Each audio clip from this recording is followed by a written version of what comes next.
네, 여러분 안녕하세요. 지구과학 14번째 시간입니다. 오늘 진도 나가기 앞서서 다음 주에 수행평가 안내를 한번 더 하도록 하겠습니다. 다음 주 지구과학 1 첫 번째 수업 시간에 수행평가를 볼 텐데요. 범위는 교과서 60이 아니라 교과서 59페이지부터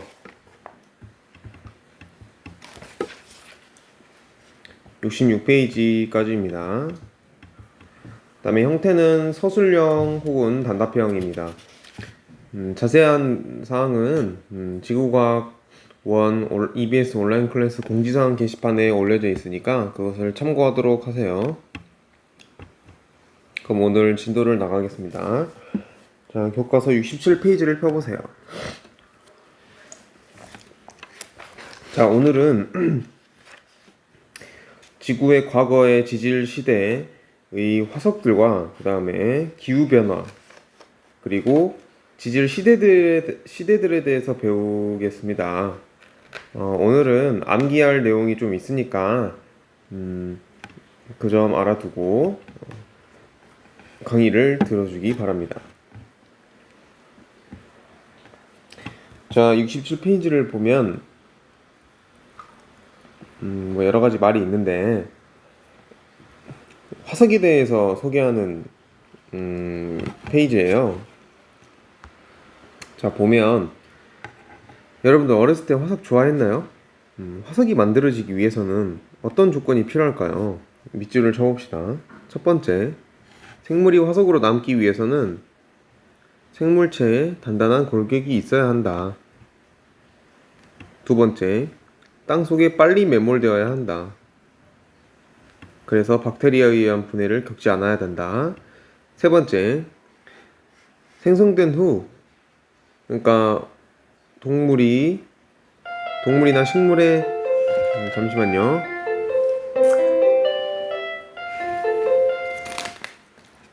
동물이나 식물의 사체가 매몰된 후 심한 지각 변동이나 변성작용을 받지 않아야 한다.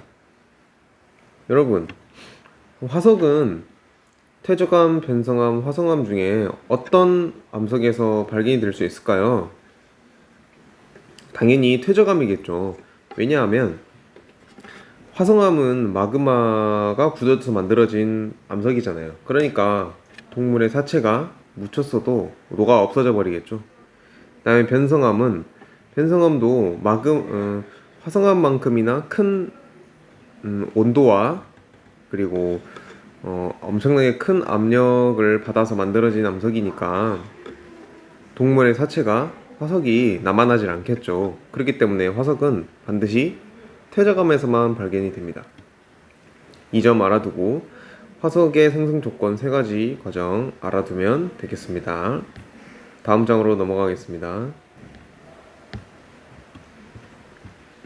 자, 화석은 2가지 종류의 화석이 있습니다. 첫 번째, 표준화석, 두 번째, 시성화석이 있는데요. 표준화석이 어떤 화석이냐면 지질 시대를 결정해 줄 수 있는 화석, 그리고 지층의 대비가 가능한 화석입니다. 자, 어떤 특징을 가지고 있기에 이런 지질 시대를 결정하거나 지층의 대비를 할 수 있는지 알아봅시다. 표준 화석이라 함은 일단 첫 번째, 지리적으로 널리 분포해 있어야 합니다. 두 번째, 개체 수가 많았어야 합니다. 세 번째, 생존 기간이 짧았어야 합니다. 이렇게 3가지 조건을 모두 만족하는 화석이 표준 화석이 될 수 있습니다. 지리적으로 널리 분포하고 개체 수가 많다는 말은 그 시대를 호령했다는 소리예요. 그 시대에 매우 많이 살았고 넓게 살았다는 말입니다. 환경에 별로 상관없이. 그렇기 때문에 우리는 현재 쉽게 발견할 수 있는 거겠죠. 그리고 많은 지층에서 그 화석들을 발견할 수 있는 거겠죠. 자, 세 번째, 생존 기간이 짧아야 된다. 자, 이게 중요한데요. 이게 왜 중요하냐면 고생대 때 살았던 동물이 지금까지도 살았다고 하면 그 화석이 발견된 지층이 현재 지층인지 고생대 지층인지 알 수가 없는 거잖아요. 알 수가 없다기보다는 알기 힘들다는 거잖아요. 다른 방법으로 그 지층의 연대를 파악하는 방법을 써야 하겠죠.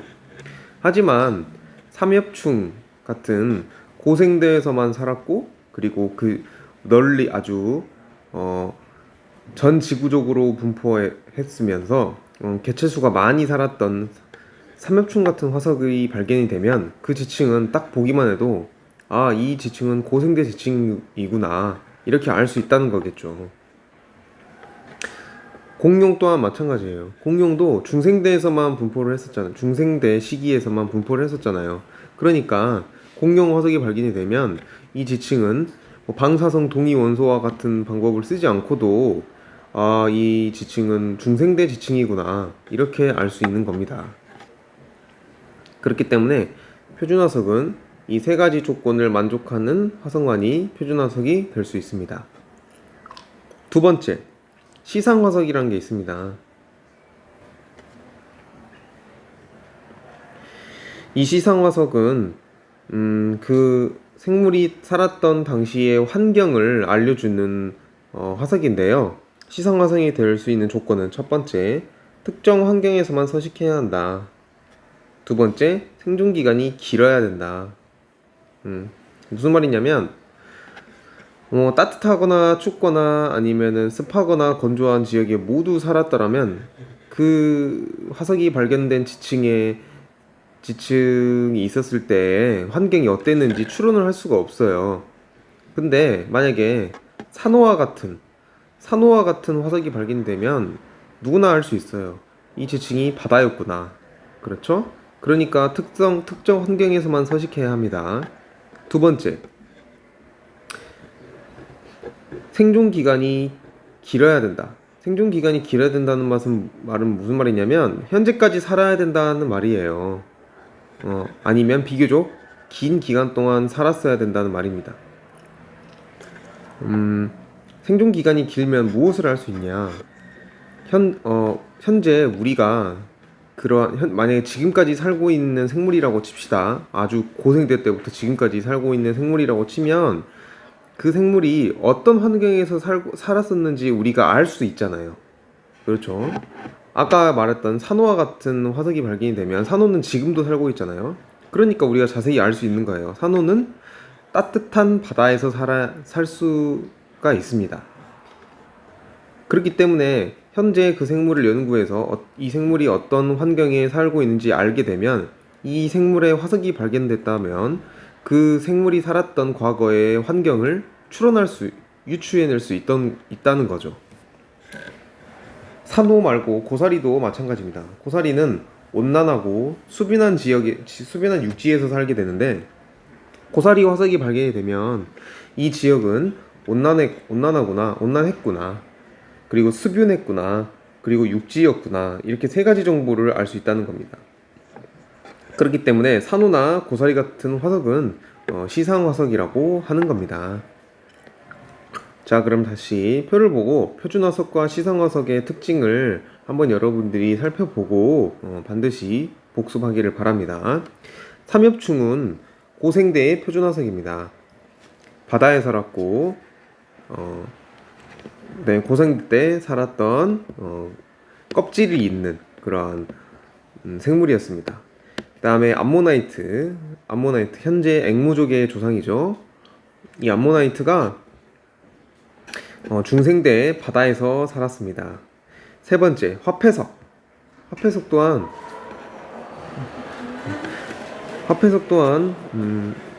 신생대 바다에서 살았던 표준 화석입니다.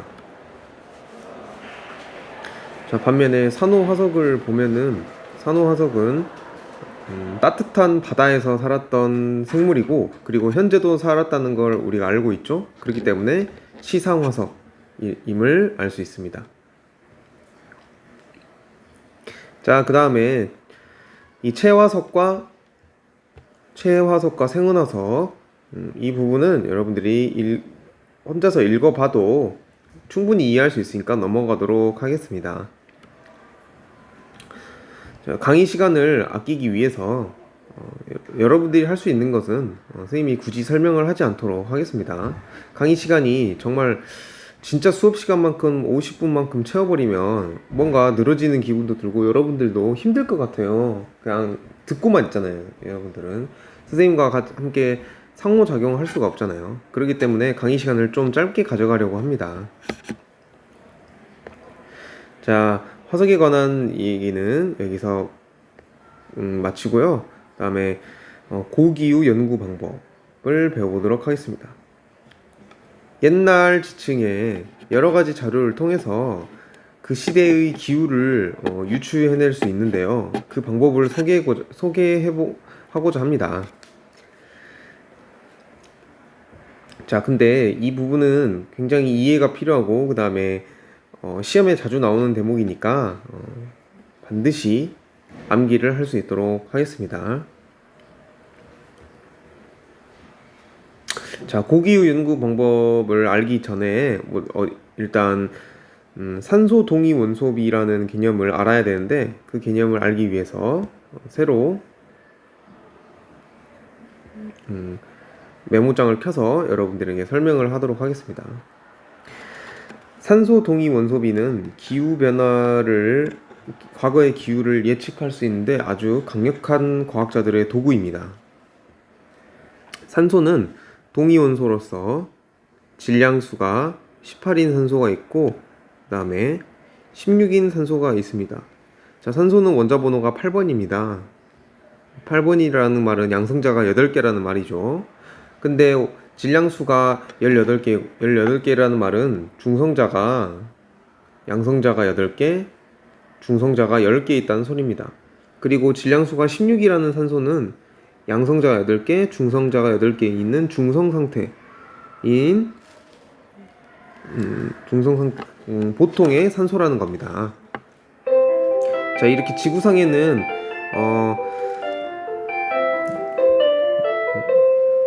지구상의 물에는 물이나 산소를 포함한 그런 분자나 원소 분자들은 이렇게 질량수가 18개인 산소도 있고 16개인 산소도 있습니다.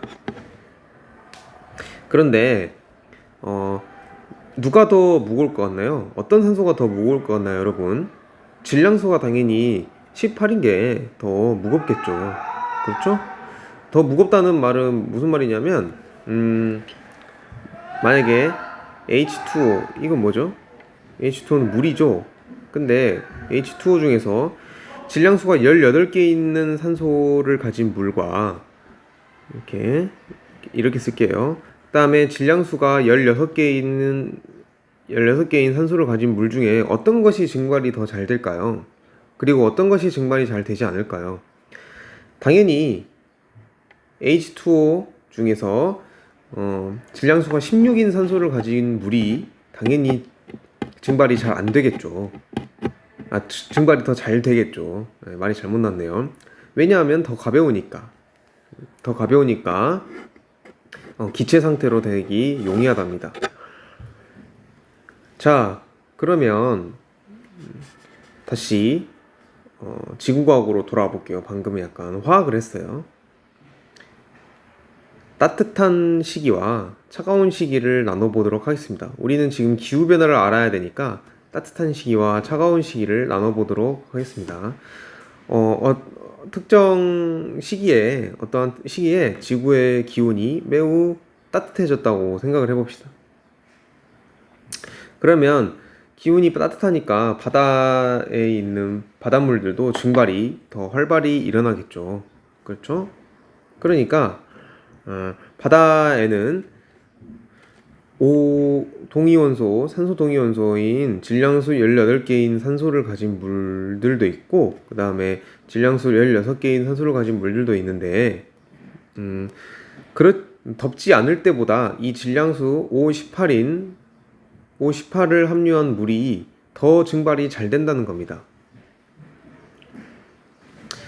그래서 그걸 이용하는 거예요. 그래서 바다의 동위원소비 이렇게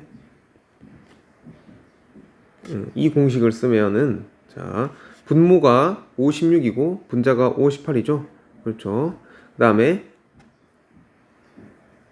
차가울 때도 지구의 기온이 차가울 때도 비교를 해보자고요.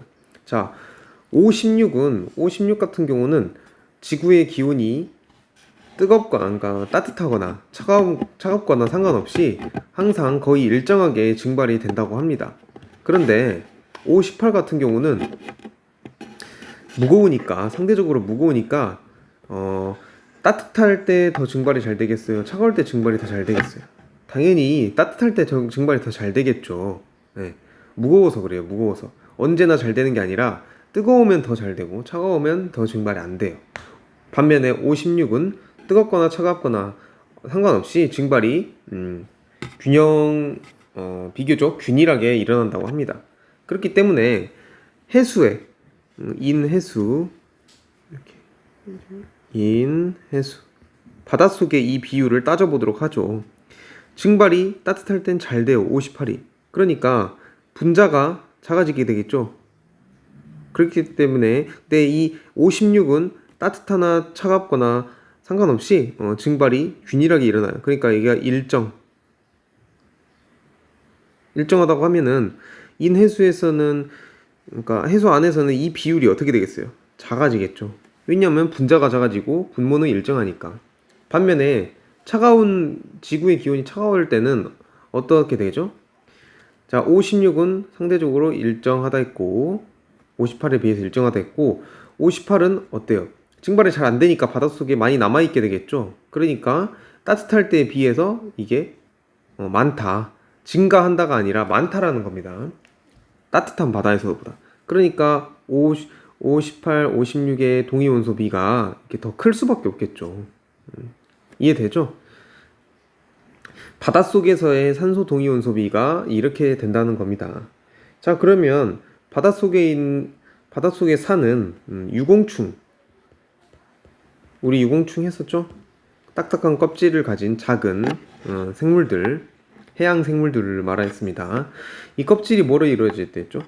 CaCO3로 이루어져 있다 했어요. CaCO3에는 역시 산소가 들어 있습니다. 이렇게 산소가 들어 있죠? 이 산소를 어디서 가져오냐면 바다에서 가져와요. 그러니까 바다에서 사는 생물들이니까 바다에서 가져오겠죠. 그러니까 해수에 만약에 산소 동위원소 B를 그대로 가져온다 그 말입니다.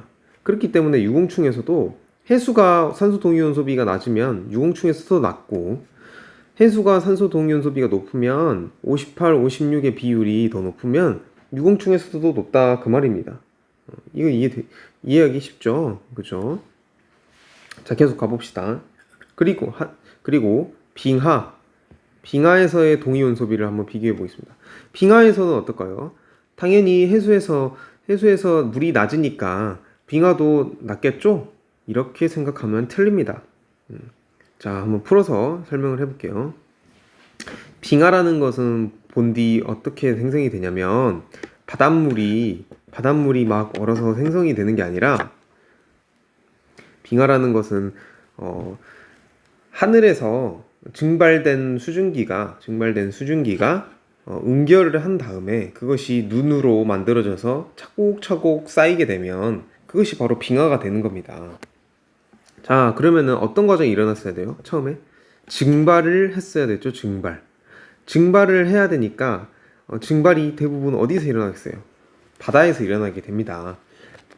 바다에서 증발된 물이 눈으로 돼서 그것이 쌓여져서 빙하를 만든다. 자, 그러면은 따뜻할 때 증발이 더 잘 되겠죠? 따뜻할 때 증발이 잘 되면 당연히 58의 비율도 당연히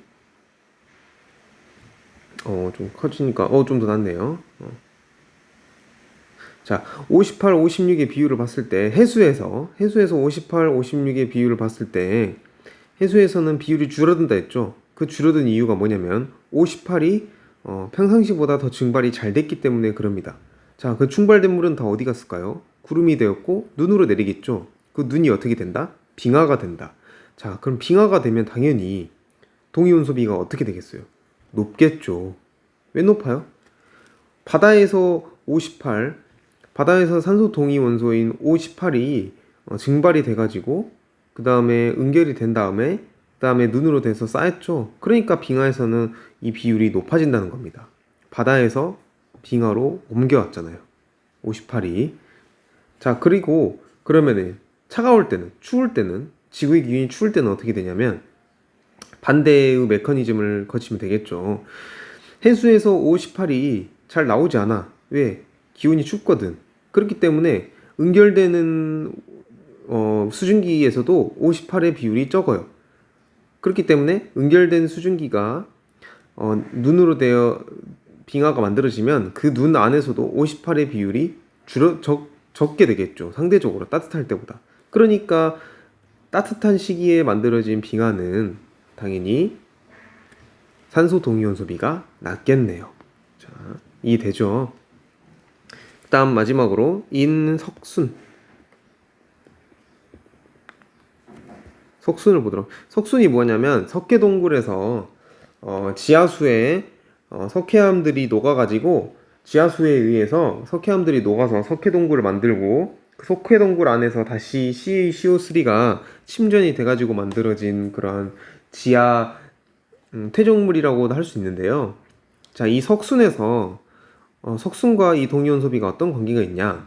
석순이 만들어질 때 CaCO3가 이제 정출이 될 때 이런 지하수를 일부 포함하게 됩니다. 우리 공극 배웠죠? 공극. 퇴적암에서 공극. 이 공극 안에다가 물을 포함하게 됩니다. 근데 그 물은 어디서 왔을까요? 바다에서 왔죠. 바다에서 왔는데 바다에서 물이 어떻게 왔을까요? 비가 내려서 왔습니다. 자, 그 비에는 뭐가 포함되어 있을까요? 당연히 산소도 포함이 되어 있을 때고 그 산소면 무엇을 할 수 있다? 산소 동위 온소비를 알 수 있다. 물에서 왔으니까 바다에서 O18이 줄어들면 그 증발된 물에는 O18이 많아지는 게 당연하죠. 그렇기 때문에 이 석순에서도 이렇게 빙하와 같은 방향으로 따뜻한 시기에는 산소 동위원소비가 증가하게 됩니다. 자, 그럼 반대로 지구의 기온이 차가울 때는 바다가 O18을 상대적으로 많이 가지고 있게 돼요. 그렇기 때문에 증발된 물 중에서 O18은 적게 존재하게 되고 그렇기 때문에 빙하에서도 O18의 비율이 적었고 산소 동위원소비도 작았죠. 그래서 석순에서도 CaCO3 공급 안에 O18을 많이 함량할 수 없게 되어서 빙하와 같은 방향으로 산소 동위원소비가 줄어들게 됩니다. 자, 이렇게 4개를 정리를 해두고 교과서로 넘어가도록 하겠습니다. 자, 봐볼게요. 석회동굴의 석순. 쌤이 방금 설명한 거예요. 자, 첫 번째, 탄소 방사성 동위 원소를 분석하면 석순의 형성시기. 이거는 앞에서 했었죠? 반감기를 이용하는 방법. 나이를 계산한 겁니다. 두 번째, 산소 안정 동위 원소 B를 이용하면 당시 기온을 추정할 수 있다. 방금 한 것입니다. 빙하와 같은 방향으로 간다는 것. 두 번째, 유공충 화석, 유공충 껍데기의 산소 동위원소비 역시 산소 동위원소비를 이용해서 해수의 온도를 추정할 수 있다. 해수의 온도는 곧 그 지구의 기온을 의미합니다. 자, 유공충의 산소 동위원소비는 해수의 산소 동위원소비와 같은 방향으로 줄어들거나 늘어난다고 그랬죠? 그 점을 이해하고 암기해야 합니다. 자, 세 번째, 빙하 시축호흡. 빙하 내의 기포로 과거대기 조성할 수 있다. 빙하가 쌓일 때 그때 당시에 공기도 같이 퇴적이 되게 되는데 그 공기를 현재 지금 와서 이렇게 쭉 뽑아가지고 성분을 분석을 한다는 겁니다. 그때의 대기 조성을 알 수 있는데 그때의 대기 조성을 알 때 당연히 산소 동위원소비를 알 수 있고 그 다음에 또 O2, CO2의 함량도 알 수 있습니다. CO2의 함량을 알게 되면 그때의 기온을 유추할 수 바로 다이렉트로 유추할 수도 있습니다. 그리고 꽃가루로 당시 환경을 추정하며 그러니까 꽃가루로도 그 당시에 그 기온을 추정할 수 있어요. 여러분 침엽수 배웠죠? 침엽수 초등학교 때. 그 다음에 화렵수. 겨울이 되면 낙엽을 만드는 이제 나무를 화렵수라고 하고, 침엽수는 소나무 같은 애들을 침엽수라고 하는데, 침엽수는 건조, 한랭했다는 것이고, 화렵수는 온난, 수빈했다는 겁니다.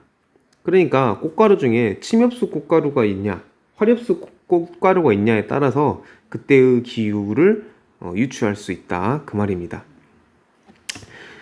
자, 그리고 역시나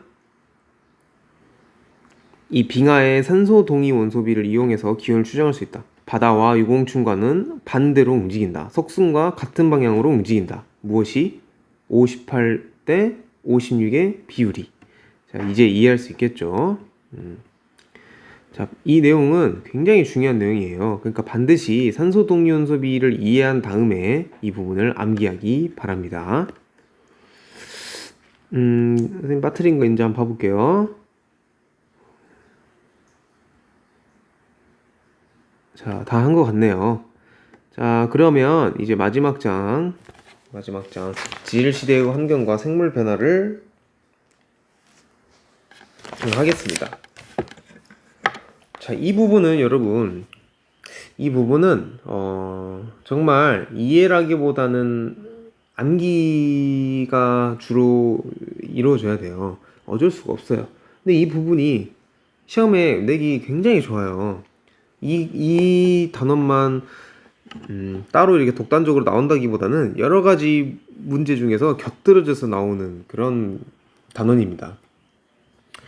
근데 보다 보면은 잘 외워질 수 있으니까 너무 부담 갖지 말고 한번 선생님이랑 천천히 재밌게 한번 학습을 해보도록 합시다.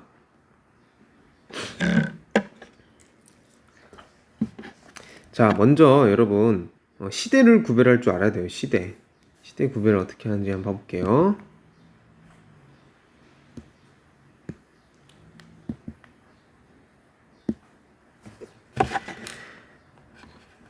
자, 따로 정리하는 것도 좋은 방법이라고 저는 생각합니다. 시대를 구별할 때 가장 큰 틀은 뭐냐면 이 연도예요. 연도.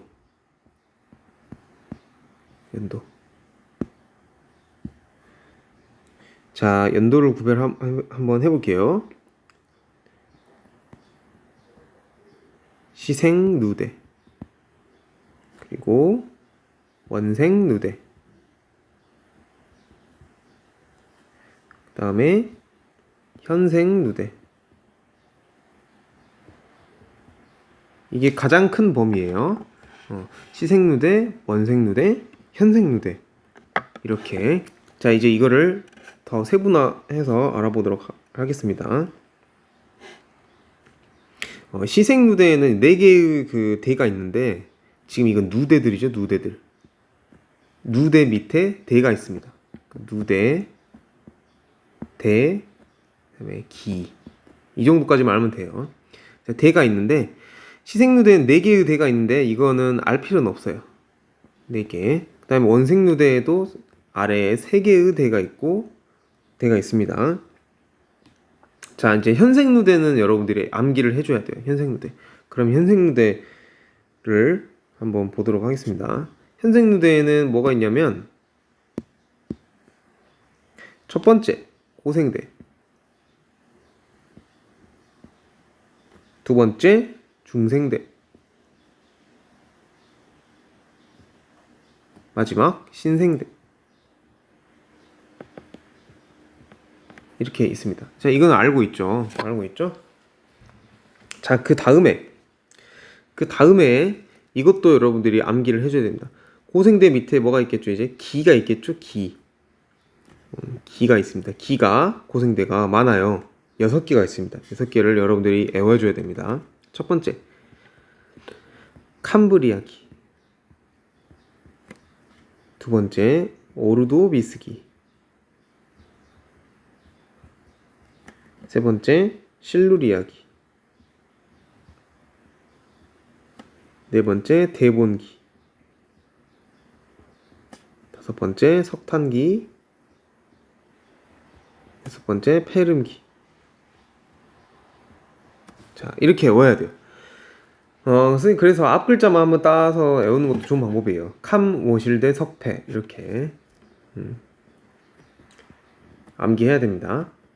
자, 중생대 때는 세 개의 기가 있어요. 중생대 세 개의 기가 있는데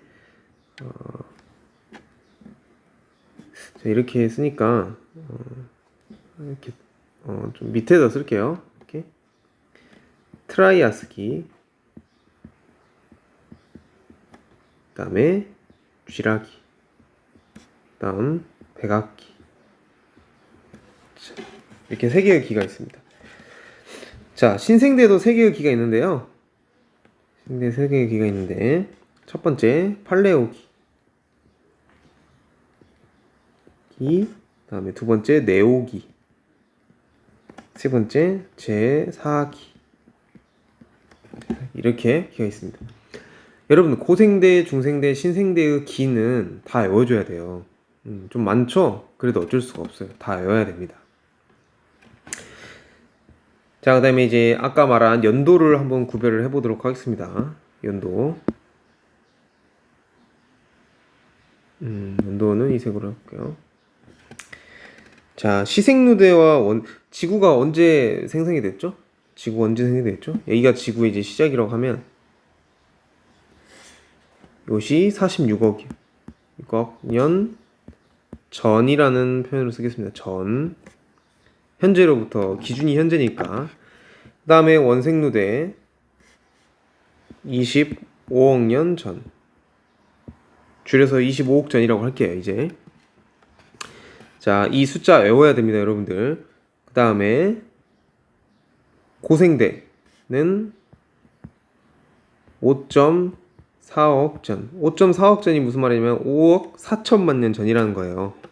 약 5억 4천만 년 전이라는 겁니다. 자, 고생대의 끝, 중생대 시작 언제냐면 2.5억 전. 2억 5천만 년 전이라는 겁니다. 자, 그 다음에 중생대 끝나고 신생대 시작 0.65 전. 그러니까 억전이겠죠? 억전. 0.65억 전이 무슨 말이에요? 6,500만 년 전이라는 거예요. 그러니까 교과서에는 6,600만 년 전이라 나와 있는데 뭐 거기서 거기에요. 6,600만 년 전이나 6,500만 년 전이나 거기서 큰 그런 차이는 없습니다. 선생님은 그냥 5자로 떨어지려고 그냥 선생님이 0.65억 전이라고 외웠어요. 자, 다시 시생누대는 46억 년 전에 시작됐고, 그러니까 지구의 탄생이죠. 그리고 시생누대가 끝나고 원생누대의 시작은 25억 년 전에 시작이 됐고, 그 다음에 고생대의 시작은 5억 4천만 년 전, 중생대는 2억 5천만 년 전, 신생대는 6,500만 년 전이라고 할 수 있습니다. 이렇게 대와 대 사이, 그 기와 기 사이를 나누는 기준은 뭐냐면 대규모의 조산운동이 있거나 혹은 엄청 큰 부정합이 존재하거나 혹은 화석들, 고대 생물의 화석들이 갑자기 엄청나게 변화가 된다거나 뭐 그럴 때 나누는 겁니다. 자, 그럼 현재는 어디에 속할까요? 현재 우리가 살고 있는 우리 시대, 우리는 제4기겠죠. 4기에 포함이 됩니다. 자, 이렇게 해서 이 정도를 외워줘야 돼요. 그리고 여기에서 나오는 화석들도 다 알아야 되는데 일단 연도를 이렇게 정리를 해둔 다음에 화석을 여러분들 머릿속에다 넣으면 돼요. 자, 이 정도 정리를 해두고 다시 교과서로 넘어가도록 하겠습니다.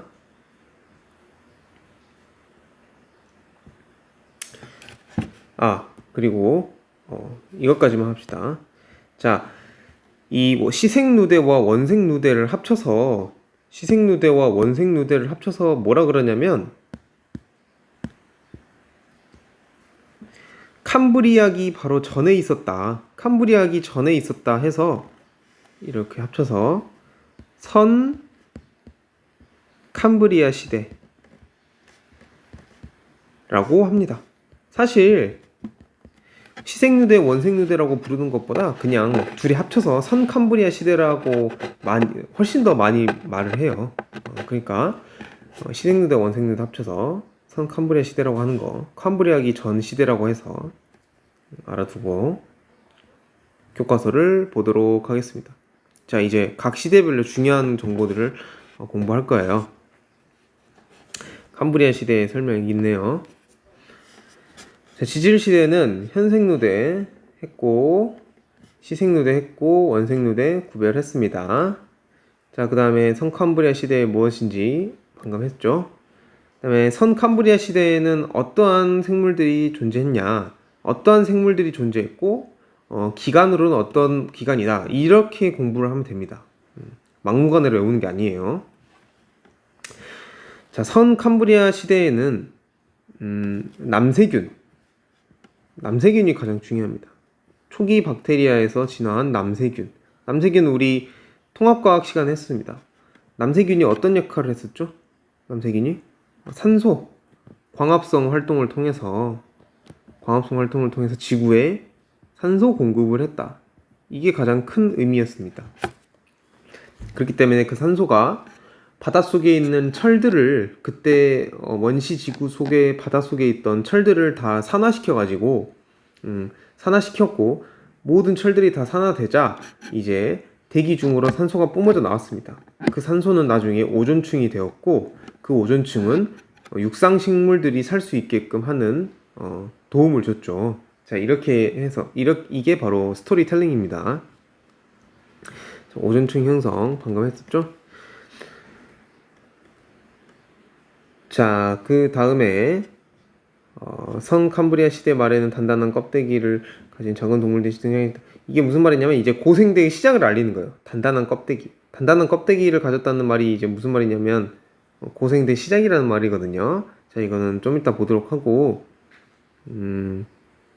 현생누대는 화석이 많이 발견된 시기로 고생대 나눴고, 중생대 나눴고, 신생대 나눴고. 자, 표를 보면서 다시 한번 봐볼게요. 선캄브리아 시대의 표를 한번 봐볼게요. 자, 연도 기억하고, 여기까지 기억해야죠. 이렇게 3개. 자, 왜 40억 년이냐? 근데 왜 46억 년이 아니라 40억 년이냐? 지구가 지자마자 뭔가 이렇게 시생누대가 시작을 했다는 게 아니라, 지구가 처음에는 아주 많은 미행성 충돌을 했겠죠. 그죠? 지구가 아주 많은 미행성 충돌을 하면서 지구가 점점 더 커지는 시기였어요. 마그마의 바다도 거치고 해서 본격적인 지구의 형태, 그러니까 본격적으로 지구가 적당한 크기를 가지면서 그 크기를 유지한 채 점점 이제 지각 활동도 하게 되고 생명도 태어난 시기를 이제 40억 년 전부터 시작을 한다고 생각을 하는 겁니다. 그렇게 큰 의미는 없어요. 40억 년 전부터 시작한다는 게.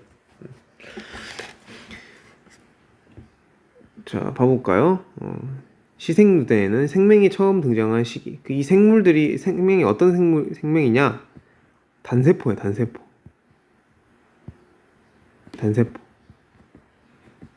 그리고 대표적인 예가 바로 남세균, 시아노박테리아, 남조류라고도 합니다. 남세균이 무엇을 했냐? 광합성을 통해 산소를 만들었다. 그 산소는 근데 어떻게 됐다? 산소는 바닷속에 있는 철들을, 남세균의 광합성으로 생긴 산소가 바닷속에 있는 철 이온과 반응해서 산화를 시켰다. 철들을 산화를 시켜서 호상철광층을 만들었다라는 말입니다. 호상철광층이라는 말이 무슨 말이냐면 암석에 철이 어떤 층을 이뤄서 쌓이고, 그 다음 쌓여지고, 그 위로 다른 퇴적물들이 쌓이고, 그 위로 또 철이 쌓이고, 그 위로 또 다른 퇴적물들이 쌓이고, 이렇게 해서 무늬를 만든다, 줄무늬들을 만든다는 말이에요. 그만큼 철이 많이 산화됐다라는 말입니다. 자, 그리고 철이 소모되고 대기로 산소가 배출되면서 오존층이 형성됐다. 방금 말했죠. 오존층은 약 4억 년 전에 만들어졌다고 알려져 있습니다. 그렇기 때문에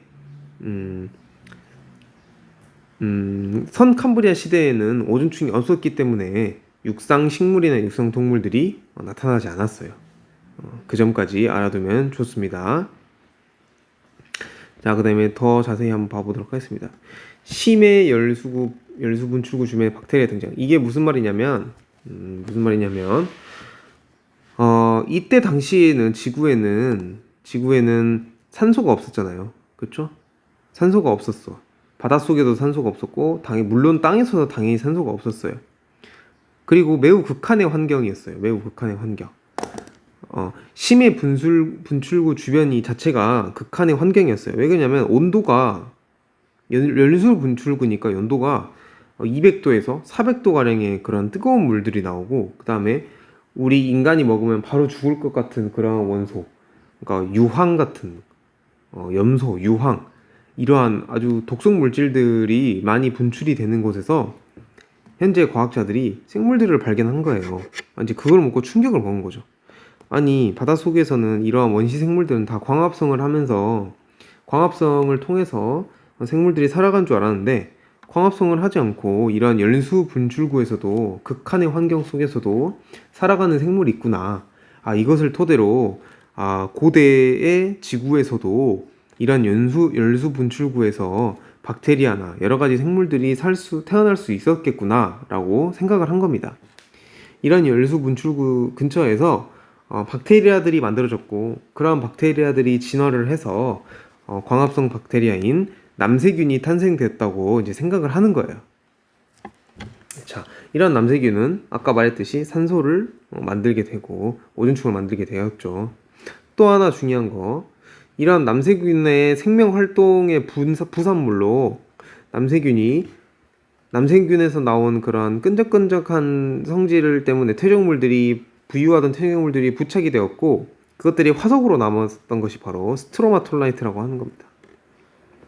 스트로마톨라이트 화석. 자, 이렇게 생긴 게 바로 스트로마톨라이트 화석이란 겁니다. 자, 시생누대는 여기까지 하겠습니다. 자, 그 다음 원생누대를 하겠습니다. 자, 원생누대는 시생누대보다 이제 꽤 고차원적인 생물들이 등장을 하는데요. 원생누대 후기에는 다세포 생물, 이제 단세포 생물이 아니라 다세포 생물이 출현합니다. 참고로 남세균도 단세포입니다. 세포 하나가 그 생물인 거. 하지만 원생누대 후기에는 다세포 생물이 출현. 예를 들어서 에디아카라 동물군, 에디아카라 동물군이라고 하는데, 이 에디아카라가 호주의 어떤 지역 이름을 말하는 거예요. 호주에서 발견이 됐다 해서 에디아카라 동물군이라고 합니다. 혹은 에디아카라 생물군. 그러한 에디아카라 생물군이 어떤 특징을 가지고 있었냐? 다세포 생물이었다는 거예요. 다세포 생물. 단세포가 아니다 더 이상. 다세포 생물이다. 또 단단한 껍데기를 가진 생물이 출현을 하게 되었습니다. 언제? 후기에 고생대의 시작을 알리는 겁니다. 이제. 자, 그럼 이제 고생대로 접어 들어가겠습니다. 고생대로 들어가게 되면, 고생대부터는 이제 현생누대인데, 캄브리아기, 오르도 여기 다 외워야 된대요. 실루리아기, 대봉기, 석탄기, 페름기 다 외워야 되고, 그 다음에 대규모의 조산운동, 화산활동으로 인해 생물의 대멸종이 여러 차례 발생, 알아두면 됩니다. 대멸종이 여러 차례 발생했다. 이유는 여러 가지다. 그죠? 알아두면 되고, 그 다음에 이거 중요합니다. 페른기 말 대륙들이 뭉쳐 판게아를 형성. 대륙 이동도 계속 일어나고 있어요. 근데 페른기 말에 마지막 초대륙인 판게아가 만들어졌다. 페른기 말에 이때 알아두고. 자, 그 다음에 전기에 다양한 무척추 동물 출현. 전기에 다양한 무척추 동물들이 만들어졌어요. 탄생했어요. 진화의 산물로. 첫 번째 삼엽충. 삼엽충은 고생대 전체에 발견이 되는 동물이에요. 고생대를 대표하는 표준화석이죠. 어떻게 생긴지는 알고 있죠? 자, 두 번째 완종류, 두종류, 복종류. 자, 이것들을 외워야 됩니다. 완종류, 두종류, 복종류 외워야 돼요. 자, 이것들이 무엇인지는 선생님이 좀 이따 사진을 통해서 알려주도록 하겠습니다. 자, 이것은 어떻게 외우냐면 완두복, 이렇게 완두복, 앞글자는 완두복. 자, 사진을 통해서 좀 이따 알아보도록 하겠습니다. 그 다음에 필석. 근데 완종류, 두종류, 복종류는 현재까지 살고 있어요. 현재까지도 살고 있는 생물들이에요. 자, 그다음에 필석. 필석도 바다에서 사는 애들이에요. 바다에 사는 애들이고 지금은 없어요. 지금은 멸종했습니다. 삼엽충도 지금 멸종했죠? 자, 필석이 무엇인지 좀 이따 사진을 통해서 또 보도록 하겠습니다. 일단 삼엽충, 완두복, 필석 얘들은 다 외워야 됩니다. 그리고 얘네들의 공통점이 뭐냐면 다 바다 생물입니다. 바다 생물이었어요. 자, 그 다음에 중기엘은 어류가 번성. 자, 번성한 거 외워야 됩니다. 번성. 고생대 때는 어류가 번성하였고 육상 식물이 등장. 아까 말했죠? 오존충이 실루리아기 때 만들어져요. 실루리아기 때 오존충이 형성이 돼서 육상 식물들이 등장했다. 그 다음에 해양에는 방추충. 이것도 외워야 됩니다. 방추충이 뭐냐면 유공충의 한 종류예요.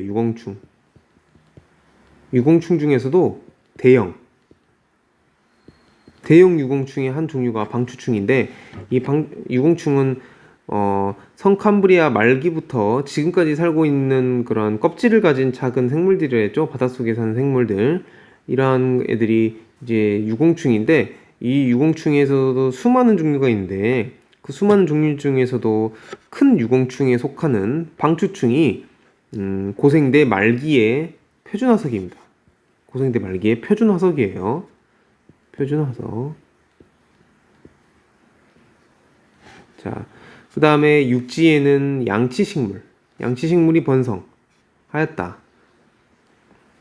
자, 양치식물이 뭐가 있냐면 대표적으로 고사리가 있습니다. 고사리.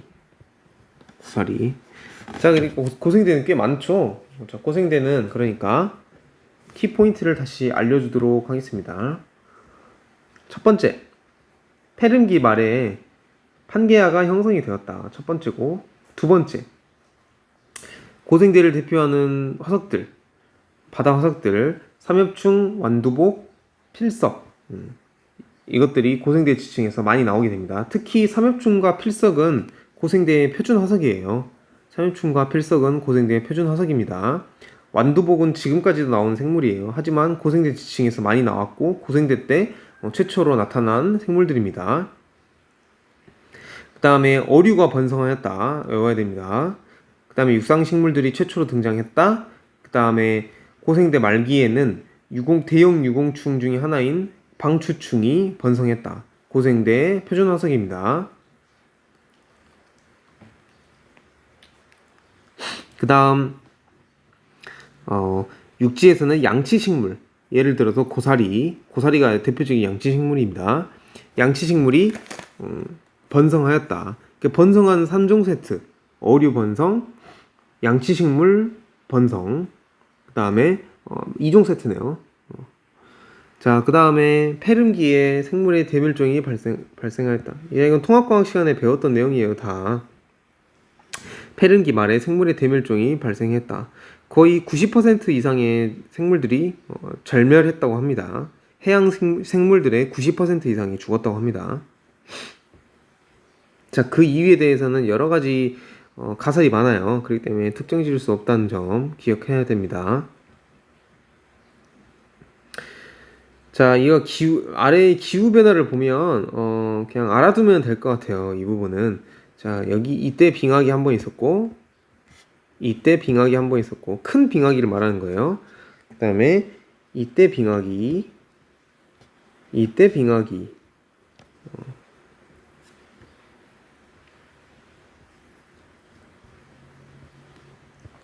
자, 그 다음에 중생대로 넘어오도록 하겠습니다. 자, 이 위에 있는 글은 어차피 밑에 있는 표와 같은 내용이니까 밑에 있는 표를 하도록 하겠습니다.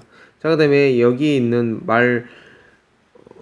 말풍선은 아까 페름기 말의 대멸종이 왜 일어났냐에 대한 이유가 적혀 있는 거예요. 하지만 가설일 뿐입니다. 자, 중생대를 넘어가도록 하겠습니다. 중생대를 가면 상대적으로 양이 적죠. 중생대를 가면 트라이아스기, 쥐라기, 백악기 외워야 되고 연도 당연히 외워야 됩니다. 그 다음에 초기화 판기화 분리. 아까 페름기에 판기화가 형성이 됐었죠? 근데 중생대 초기에는 판기화가 분리되었고 여러 대륙들로 나눠주고 이 대륙들이 나눠져서 현재 우리가 살고 있는 대륙들의 모양이 되었다는 걸 알 수 있습니다. 그 다음에 고생대 말은 고생대 말에 출현한 파충류가 번성. 아까 고생대 때는 어류가 번성했다 했죠? 중생대 때는 파충류가 번성을 했고 그 다음에 공룡이 출현했다. 대표적인 표준화석 공룡과 암모나이트. 하지만 암모나이트는 두 종류입니다. 두 종류. 그 다음에 거시식물이 번성했다. 아까 고생대 때는 어때요? 양치식물이 번성했죠? 하지만 중생대 때는 거시식물이 번성했다. 거시식물의 대표적인 식물은 뭐냐면 은행나무입니다. 은행나무. 그리고 중생대 때는 한랭한 시기가 없다. 이 말이 무슨 말이냐면 빙하기가 없습니다. 이때는 그냥 온도가 살짝 낮아질 때예요. 평균 기온이 17도라는 거 엄청 높은 거예요, 여러분들. 평균 기온이 17도라는 것도 엄청 높은 거고, 평균 기온이 25도일 때는 완전히 찜통이었겠죠. 평균이 25도래. 찜통이었겠죠. 평균 기온이 17도라는 건 그렇게 높은 거 아니에요. 생각해보니까 높은 건 아니겠네요. 현재 지구의 평균 기온이 18.5도니까 17도라는 건 그렇게 높은 건 아니었고 빙하기에 비해서는 엄청 높다는 말입니다. 빙하기에 비해서는 엄청 높아요. 지금 이렇게 낮아진 것처럼 보이지만 빙하기는 아닙니다. 중생대 때는 빙하기가 없었습니다. 빙하기에 비해서는 높다는 말입니다. 17도는. 자, 그 다음에 현생루를 이어서 신생대를 봐보도록 하겠습니다. 신생대, 팔레오기, 네오기, 제4기 암기해야 됩니다. 그 다음에 이 시기에 신생대 때 인도 오스트레일리아판이 유라시아판과 충돌해서 히말라야 산맥 충돌대 앞에서 했었죠. 그 다음에 육상식물에서는 속시식물이 번성했다. 그러니까 고생대 때는 양치식물, 중생대 때는 거시식물, 신생대 때는 속시식물이 번성했다. 속시식물의 대표적인 게 뭐냐면 단풍입니다. 단풍나무, 단풍. 자, 그 다음에 조류와 거대 조류, 새들, 조류와 매머드 같은 포유류가 번성했다. 조류와 포유류가 번성했다. 속시식물도 번성했다라는 말입니다. 그 다음에 제4기에 인류가 출현했고. 자, 그 다음에 또 중요한 거. 신생대 표준화석인 화폐석도 유공충이에요. 그러니까 유공충에도 대형 유공충, 큰 유공충이란 말이에요. 큰 유공충. 원래 유공충은 엄청 작은 애들이에요. 근데 큰 유공충 중에서도 방추충, 아까 배웠던 방추충은 고생대. 그 다음에 화폐석은 언제야? 신생대의 표준화석이라는 겁니다. 자, 표준화석 2개 외워야 됩니다. 자, 그 다음에 여러 차례의 빙하기와 간빙기가 나타난다. 신생대 때는 빙하기가 언제 나타나냐면 이 사기에 나타나요. 사기에 많이 나타나요. 빙하기가 총 4번 일어납니다. 4번. 엄청 큰 빙하기는 아니에요. 근데 그냥 짜잘한 빙하기가 4번 일어나고 그 빙하기 사이를 이제 간빙기라고 하는데 이 간빙기가 3번이에요. 간빙기가 3번이고 지금도 간빙기예요. 지금도 빙하기가 끝나고 온도가 점차 올라가는 시기입니다. 옛날에 공룡들이 살았던 시기나 고생대 때 시기들과 비교해서 지금 온도가 매우 낮은 편이에요. 빙하기가 끝난 지 얼마 안 됐거든요. 지금은. 그렇기 때문에 우리는 지금 남극이나 북극에 가면 빙하를 볼 수 있죠. 그곳의 빙하는 녹지 않습니다. 지구의 기온이 올라가면 녹겠지만요. 하지만 빙하가 존재하니까 아직은 빙하기가 끝난 게 아니라 빙기가 끝나고 아직은 추운 상태다. 아직은 빙하기가 끝난 게 아니다. 빙기가 끝난 거다라고 이해를 하면 됩니다. 빙기와 간빙기, 그리고 후빙기, 빙하기 이런 관련 개념들은 뭐 교과서에서 그렇게 다룬 개념이 아니니까 그렇게 헷갈리면 몰라도 되고 넘어가도 됩니다. 자, 그럼 여기까지 시간이 좀 많이 오버가 됐는데요. 여기까지 수업을 하도록 하고 이 부분에 대해서는 하지 않아도 됩니다. 이 부분은 하지 않아도 되고 이 다음부터 문제를 한번 풀어보세요, 여러분들. 중단원 마무리 문제를 풀어보도록 하고 단원 마무리까지도 이렇게 다 여러분들이 학습을 하고 나면 훨씬 더 수월하게 공부를 할 수 있을 거예요. 자, 이렇게 오늘 14강 여기까지 마무리하도록 하겠습니다.